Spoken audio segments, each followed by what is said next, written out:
Everything I try to tell him at the lot, he goes and does the opposite. Some guy comes in to buy this Mercury that was the other one of the convertibles the kid wrecked that time, and offers a snowmobile on the trade-in. I thought it was a joke until the other day I go in and the Mercury's gone and this little yellow Kawasaki snowmobile is sitting up in the front row with the new Tercels. I hit the roof and Nelson tells me to stop being so uptight. He allowed the guy $400 on it, and it'll give us more publicity than twice that in ads, the crazy lot that took a snowmobile on trade-in. Janice makes a soft noise that, were she less tired, would be laughter. That's the kind of thing Daddy used to do. And then behind my back he's taken on about 10 grand's worth of old convertibles that get about 10 miles to the gallon nobody'll want, and this caper with Prue is running up a fucking fortune. There's no benefits covering her. Shh, Mother can hear. I want her to hear. She's the one giving the kid all his high and mighty ideas. Last night, you hear them cooking up how he's going to have his own car for him and Prue when that old Newport of hers just sits in the garage 6 days out of 7?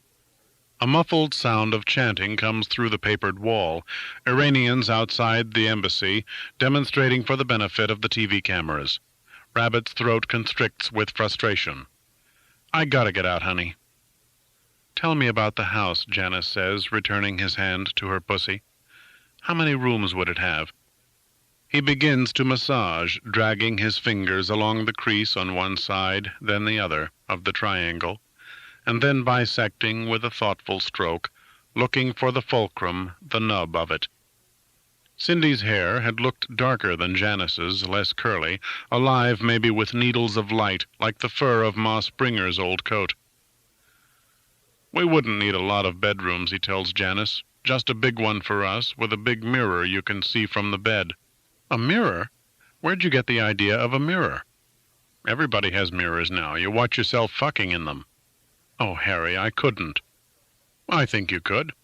And then at least another bedroom in case your mother has to come live with us, or we have guests, but not next to ours, with at least a bathroom between so we don't hear her television, and downstairs a kitchen with all new equipment, including a Cuisinart. I'm scared of them. Doris Kaufman says for the first 3 weeks she had hers, everything came out mush. One night it was pink mush, and the next night green mush was the only difference. You'll learn, he croons, drawing circles on her front, circles that widen to graze her tits and beaver, and then diminish to feather into her navel, like the asshole of that olive bitch along 422. There are instruction books and a refrigerator with an automatic ice maker, and one of those wall ovens that's at the height of your face so you don't have to bend over. And I don't know about all this microwave. I was reading somewhere how they fry your brains even if you're in the next room. Moist. She is so moist her cunt startles him, touching it, like a slug underneath a leaf in the garden. His prick undergoes such a bulbous throb it hurts. And this big sunken living room with lights along the side where we can give parties. Who would we give these parties for? Her voice is sinking into the pillow like the dust of a mummy's face, so weak. Oh. His hand continues to glide around and around, carrying the touch of wetness up to her nipples and adorning first one, then the other with it like tinsel on the tips of a Christmas tree. Everybody.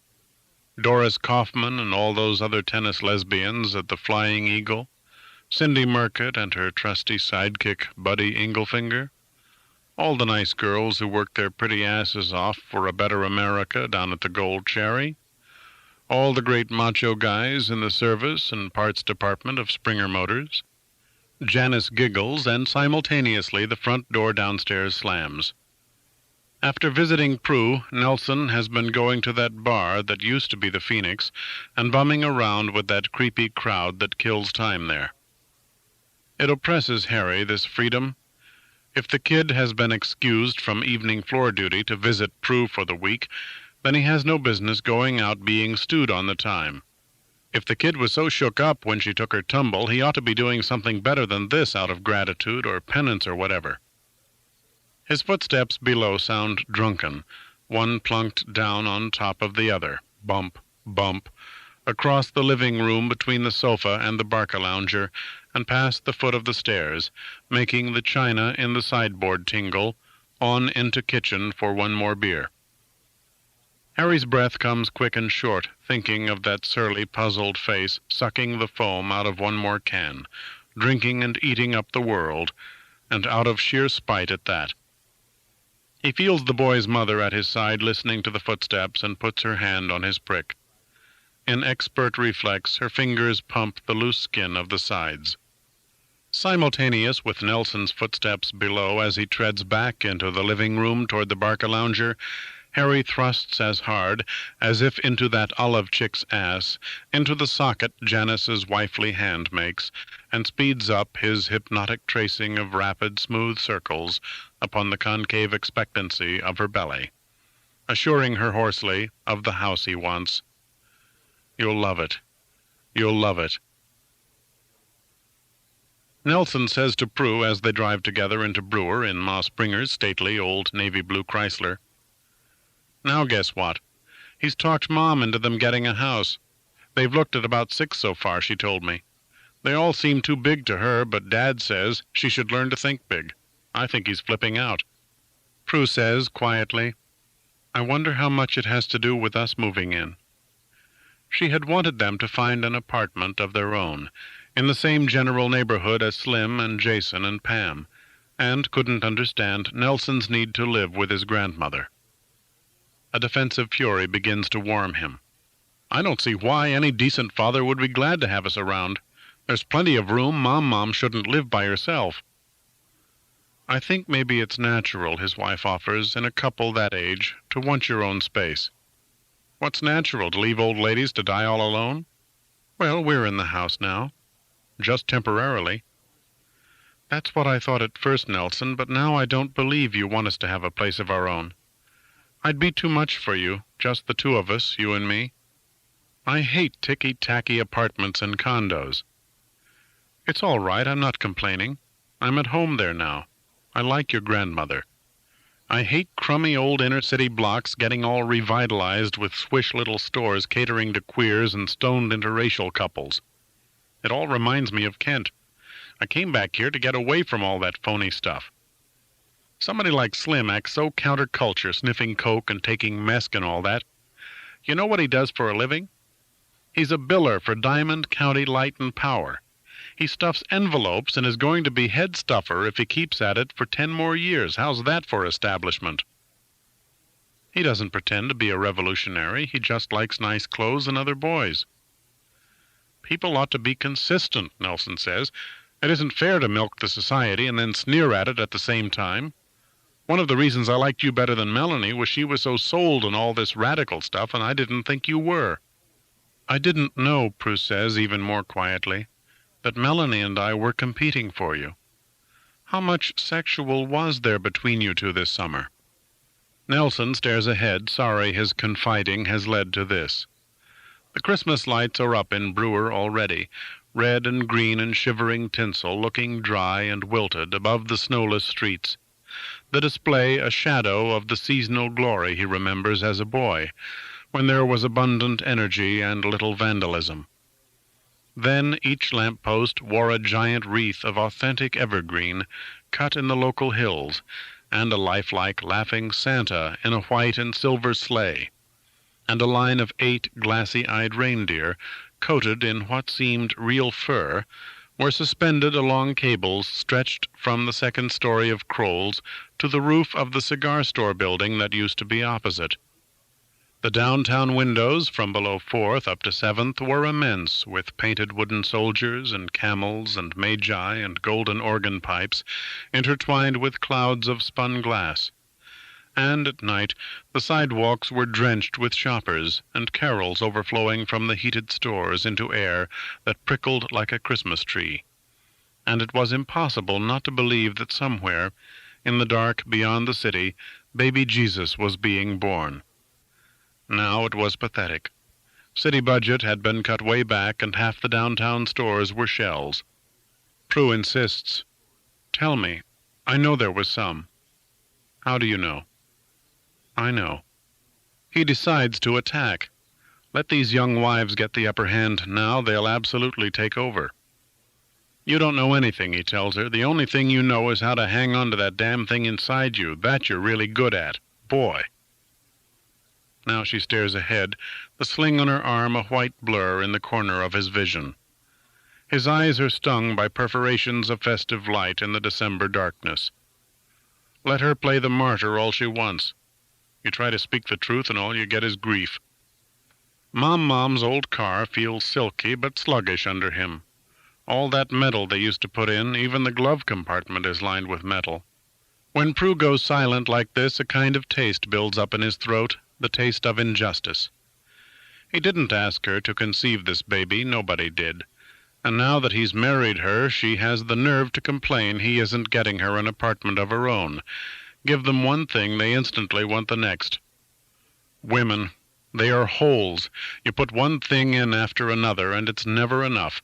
You stuff your entire life in there, and they smile that crooked little sad smile and are sorry you couldn't have done better when all is said and done. He's gotten in plenty deep already, and she's not getting him in any deeper. Sometimes, when he looks at her from behind, he can't believe how big she has grown. Hips wide as a barn, getting set to hatch, not some little pink being, but a horny-hided white rhinoceros, no more in scale with Nelson than the mottled man in the moon. That's what cunts do to you when nature takes over. Go out of control. The build-up of the taste in his throat is too great. He has to speak. Speaking of fucking, he says, what about us? I don't think we're supposed to this late. Anyway, I feel so ugly. Ugly or not, you're mine. You're my old lady. I get so sleepy you can't imagine. But you're right. Let's do something tonight. Let's go home early. If somebody asks us back from the laid back to their place, let's not go. See, if we had an apartment like you're so crazy for, we'd have to ask people back. At least at Mom's you're safe from that. I do feel safe there, she says, sighing. Meaning what? He shouldn't be bringing her out at night. He's married now. He works. He's not supposed to have any fun.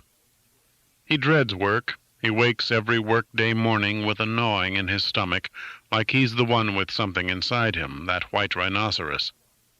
Those convertibles staring at him unbought every day, and the way Jake and Rudy can't get over his taking that little Kawasaki, as if it's some great joke he's deliberately played on Dad, when he hadn't meant it that way at all. The guy had been so pleading, and Nelson was anxious to get the Mercury off the lot.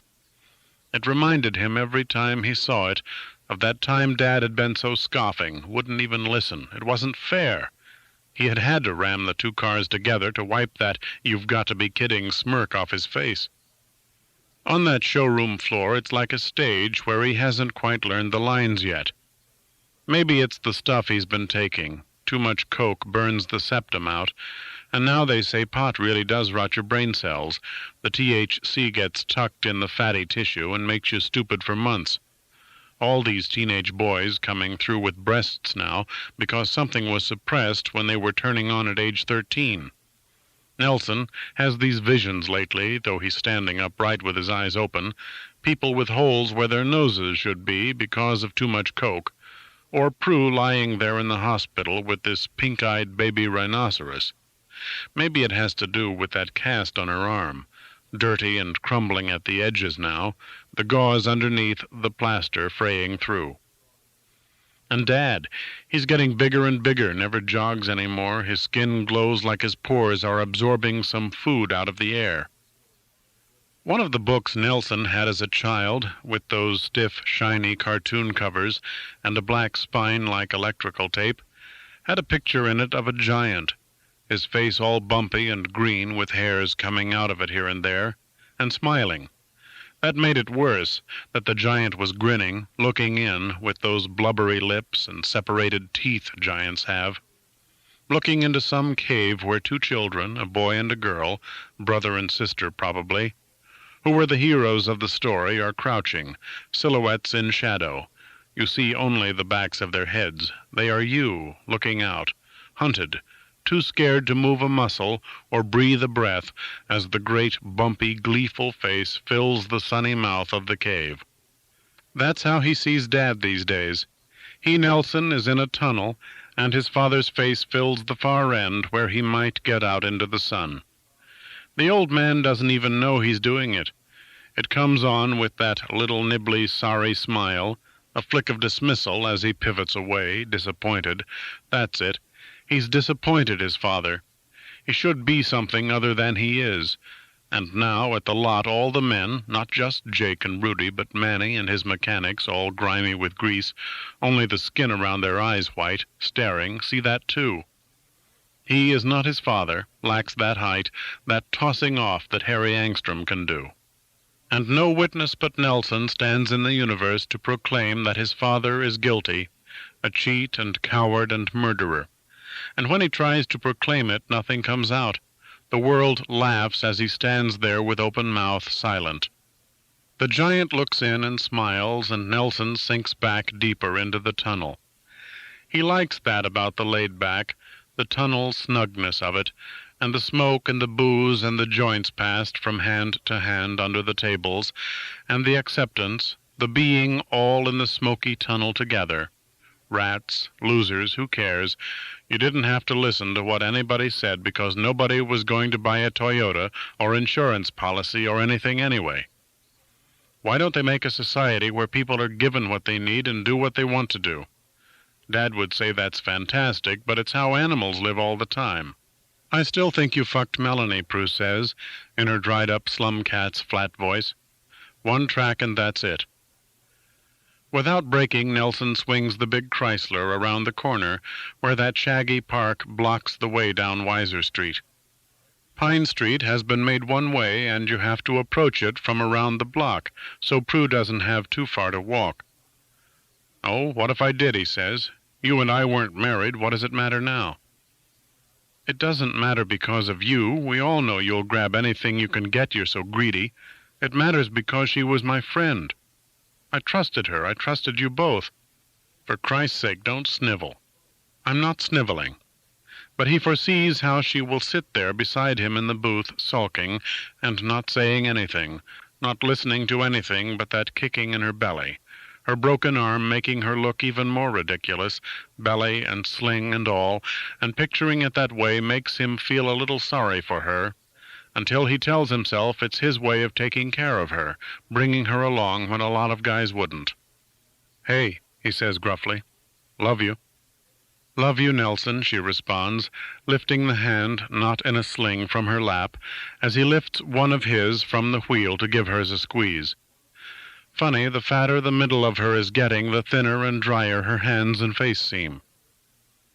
"We'll leave after 2 beers, he promises. Maybe the girl in white pants will be there.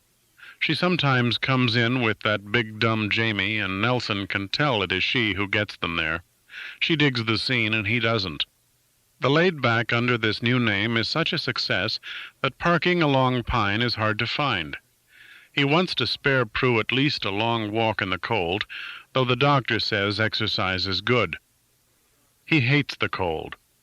When he was little, he had loved December because it had Christmas in it toward the end, and he was so excited by all the things there were to get in the world that he never noticed how the dark and cold closed in, tighter and tighter. And now Dad is taking Mom off for this fancy holiday on some island with these putrid other couples, to lie there and bask while Nelson freezes and holds the fort at the lot. It's not fair. The girl doesn't always wear white slacks. The last time he saw her, she had on one of that new style of skirt with the big slit down the side. There was a space in front of the long, low brick building that used to be the Verity Press, between an old 2-tone Fairlane and a bronze Honda station wagon that looks big enough, just. The trick of tight parking is to swing your back bumper square into the other guy's headlights, and don't leave yourself too far out from the curb or you'll be forever jockeying in. And don't be afraid to cut it tight on the left. You always have more room than you think. He pulls so close to the Fairlane, Prue speaks up sharply. "Nelson." He says, I see him. Shut up and let me concentrate." He intends, with that heavy Chrysler's veloured steering wheel, a ratio on the power steering you could turn a cruise ship with, to snap the car into its slot slick as a skater stopping on ice. God, figure skaters' costumes are sexy. The way their little skirts flip up when they skate ass backwards.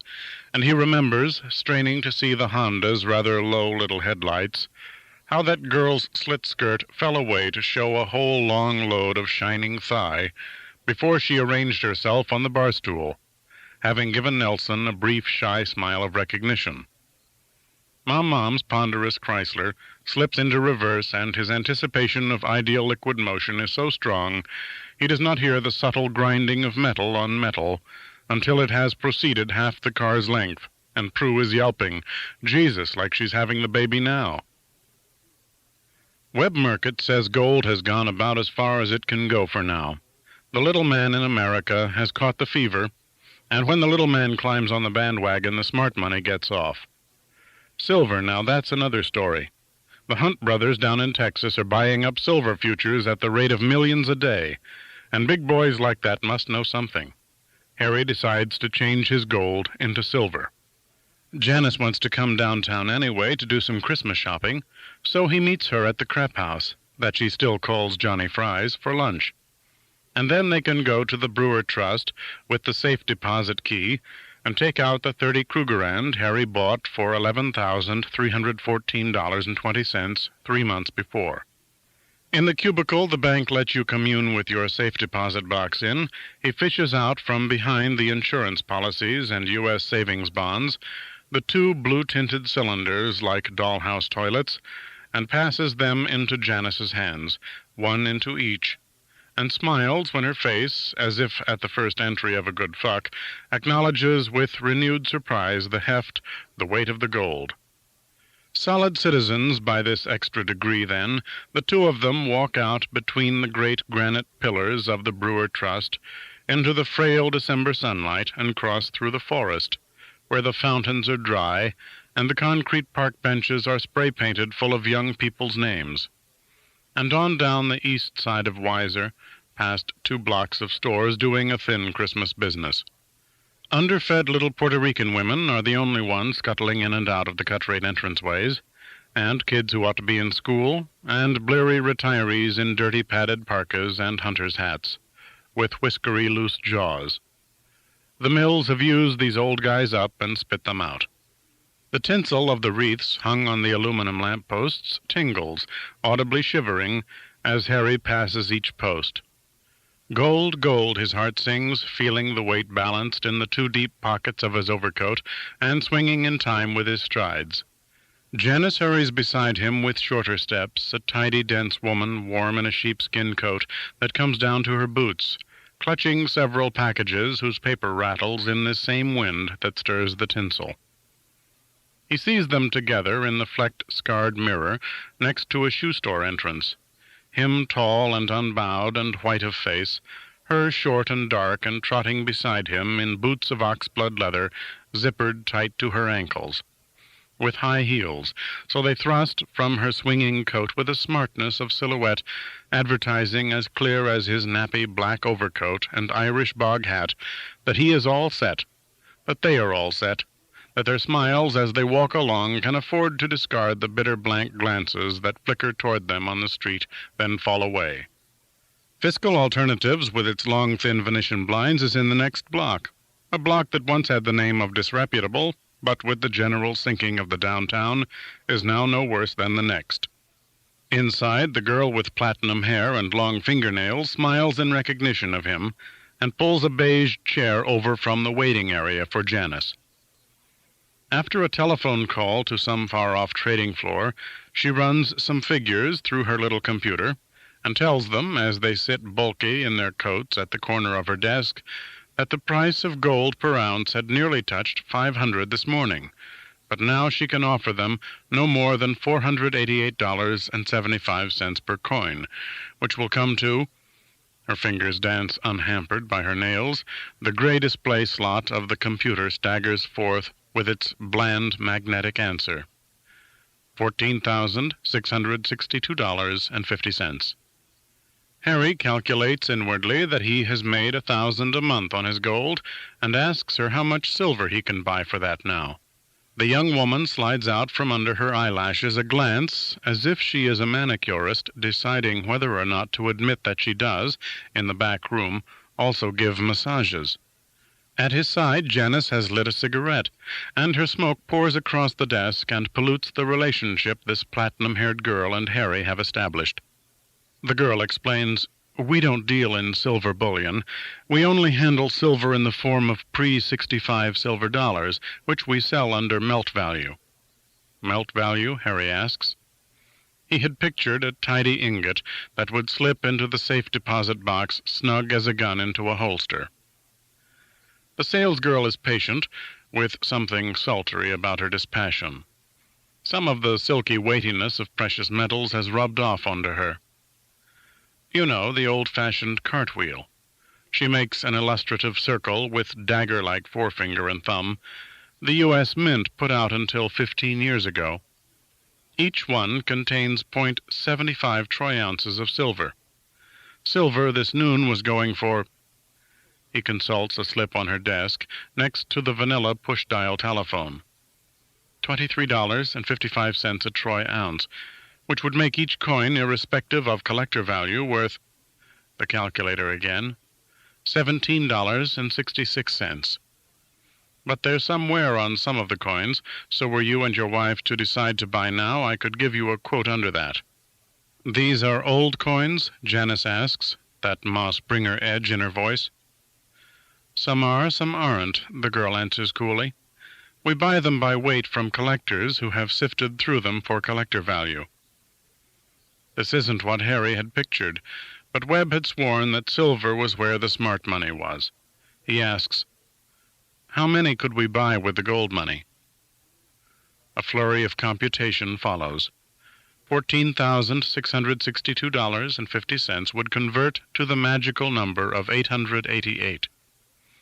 888 silver dollars, priced at $16.50 each, including commission and Pennsylvania sales tax.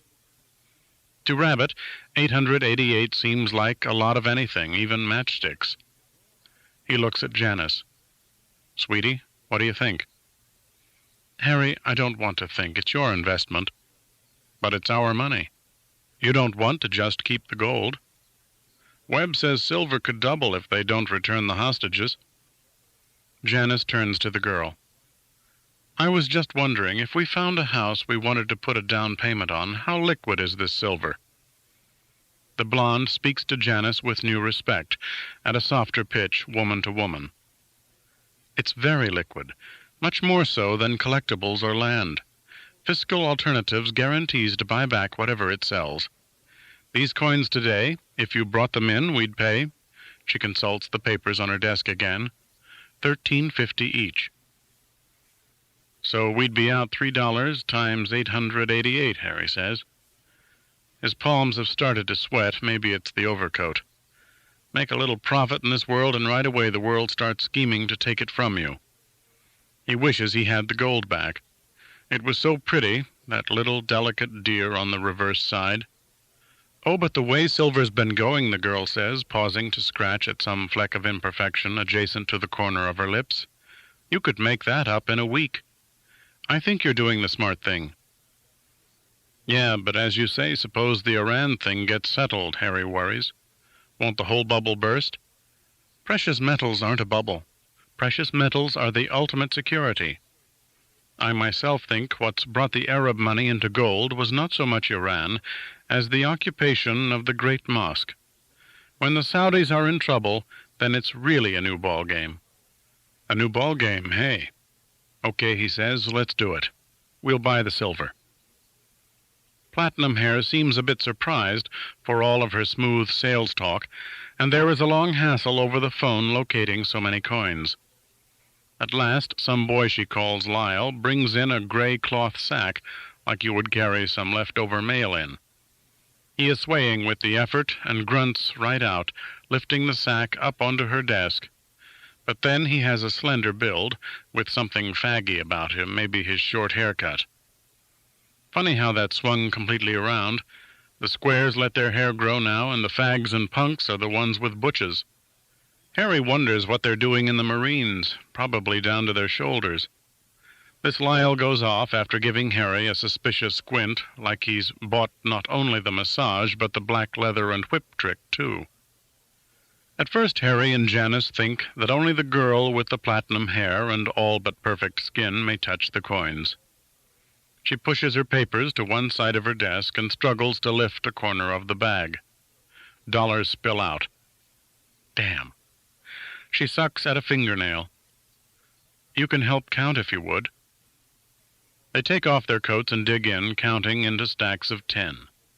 Silver is all over the desk, hundreds of Miss Liberties, some thinned by wear, some as chunky as if virgin from the mint. Handling such a palpable luxury of profiles and slogans and eagles makes Janice titter, and Harry knows what she means, playing in the mud. The muchness. The stacks proliferate and are arranged in ranks of 10 times 10. The bag at last yields its final coin. With a smidgen of lint, the girl flicks away.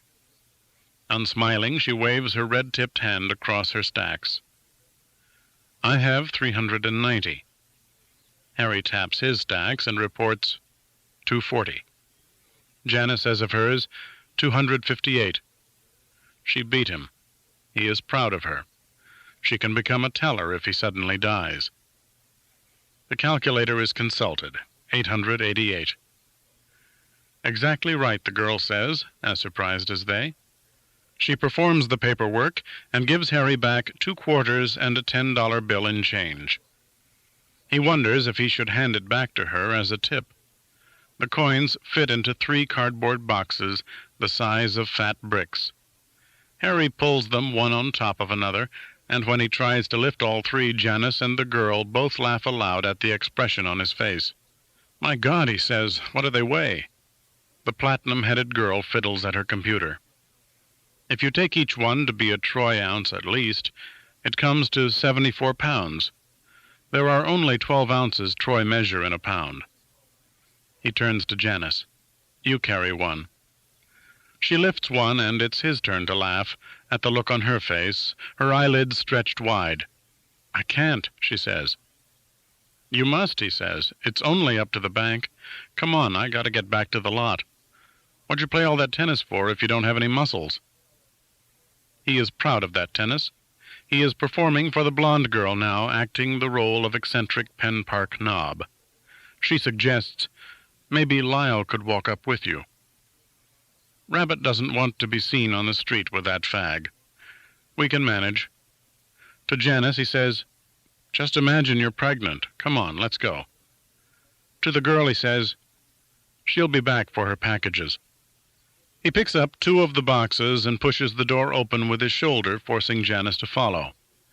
Out in the cold sunlight and shimmering wind of Weiser Street, he tries not to grimace or to return the stares of those who glance wonderingly at the 2 small boxes clutched so fiercely in his 2 hands at the level of his fly.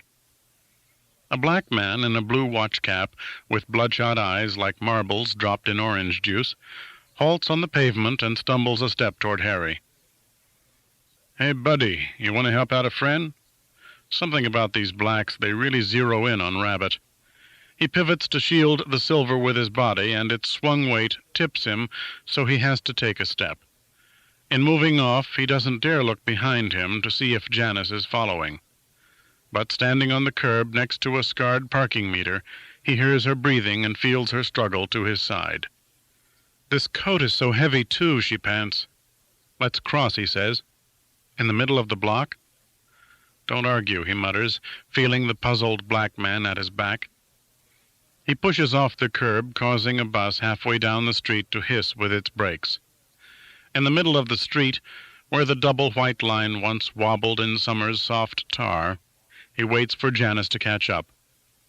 The girl has given her the mail sack to carry the 3rd box of silver in, but rather than sling it over her shoulder, Janice carries it cradled in her left arm like a baby. How are you doing? He asks her. I'll manage. Keep moving, Harry. They reach the far curb. The peanut store now not only has porno magazines inside, but has put an array of them on a rack outside. Young, muscular, oiled boys pose singly or in pairs under titles such as drummer and skin. A Japanese in a three-piece pinstripe suit and gray bowler hat steps smartly out of the door, folding a New York Times and a Wall Street Journal together under his arm. How did the Japanese ever get to Brewer? As the door eases shut, the old circus smell of warm roasted peanuts drifts out to the cold sidewalk. Harry says to Janice, "We could put all 3 boxes in a bag and I could lug it over my shoulder. You know, like Santa Claus, ho-ho." A small crowd of pocked dark street kids mixed with shaggy rummies in their winter layered look threatens to collect around them as they confer. Harry tightens his grip on his 2 boxes. Janice hugs her third and says, "Let's push on this way. The bank's only a block more."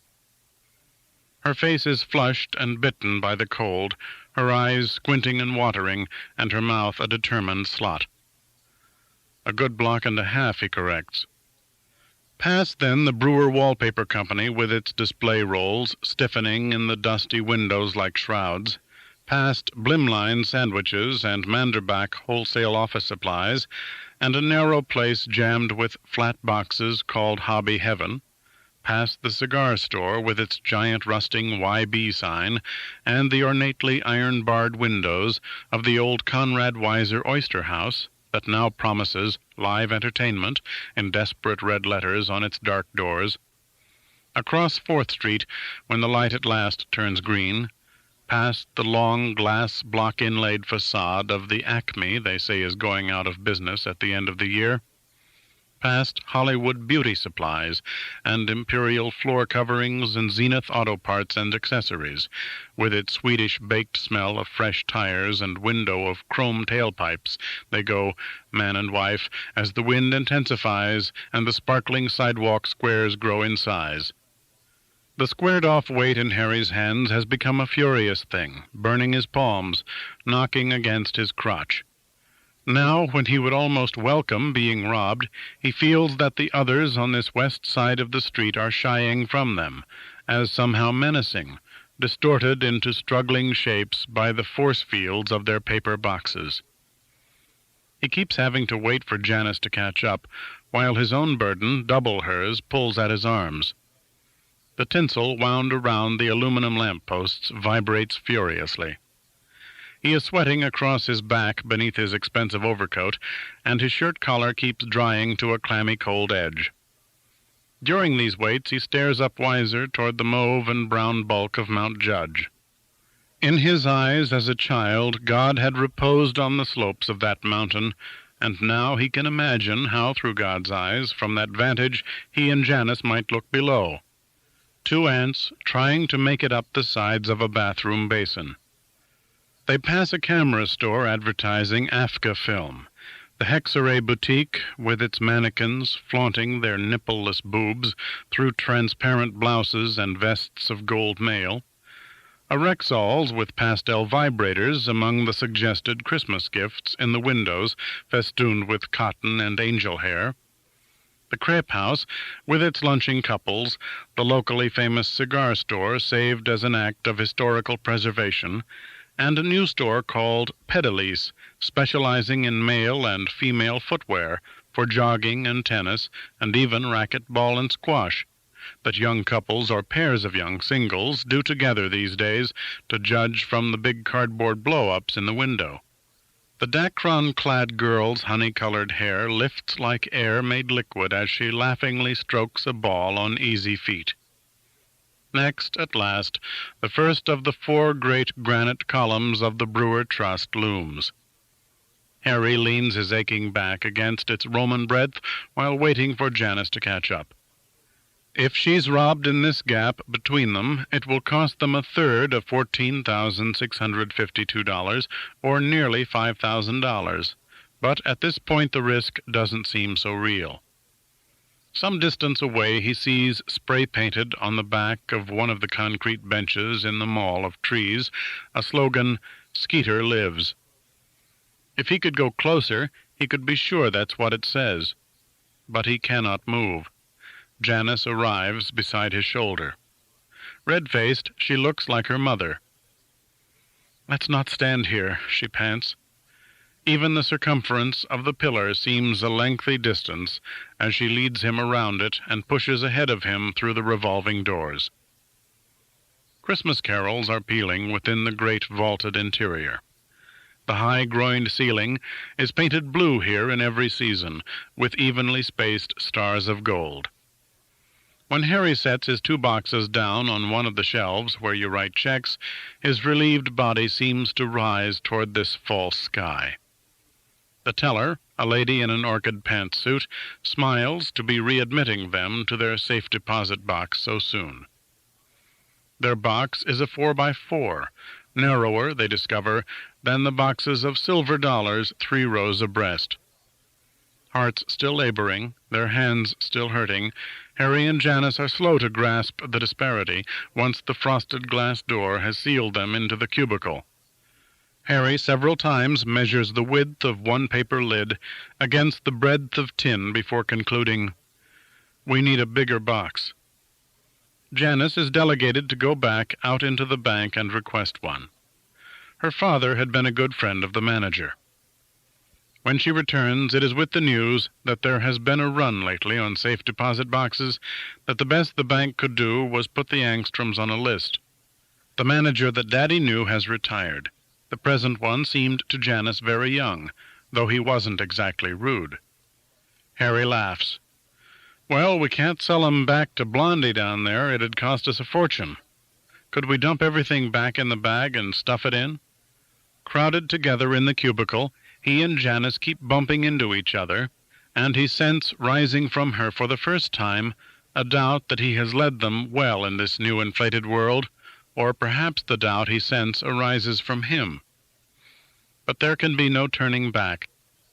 They transfer silver dollars from the boxes to the bag. When the silver clinks loudly, Janice winces and says, "Shh!" "Why? Who will hear?" "The people out there, the tellers." "What do they care?" "I care," Janice says. "It's stifling in here." She takes off her sheepskin coat and, in the absence of a hook to hang it on, drops it folded to the floor. He takes off his black overcoat and drops it on top. The sweat of exertion has made her hair springier. Her bangs have curled back to reveal that high glossy forehead that is so much her, now and 20 years ago, that he kisses it, tasting salt. He wonders if people have ever screwed in these cubicles, and imagines that a vault would be a nice place, one of those primped-up young tellers and a lecherous old mortgage officer. Put the time clock on to dawn and bawl away. Janice feeds stacks of coins into the coarse gray pouch furtively, suppressing the clink. "This is so embarrassing," she says. "Suppose one of those ladies comes in," as if the silver is naked flesh. And not for the first time in 20 years plus, he feels a furtive rush of loving her, caught with him as she is, in the narrow places life affords. He takes one of the silver dollars and slips it down the neck of her linen blouse into her bra. As he foresaw, she squeals at the chill and tries to suppress the squeal. He loves her more, seeing her unbutton her blouse a button and frowningly dig into her bra for the coin. Old as he is, it still excites him to watch women fiddle with their underwear. "Make our own coat hook in here." After a while she announces, "It simply will not go in." Stuff and adjust as they will, hardly half of the bagged coins can be made to fit. Their insurance policies and savings bonds, Nelson's birth certificate, and the never-discarded mortgage papers for the house in Penn Villas that burned down, all the scraps of paper preserved as evidence of their passage through an economy and a certain legal time, are lifted out and reshuffled to no avail. The thick cloth of the bag, the tendency of loose coins to bunch in a sphere, the long, slender shape of the gray tin box frustrate them as side by side they tug and push, surgeons at a hopeless case.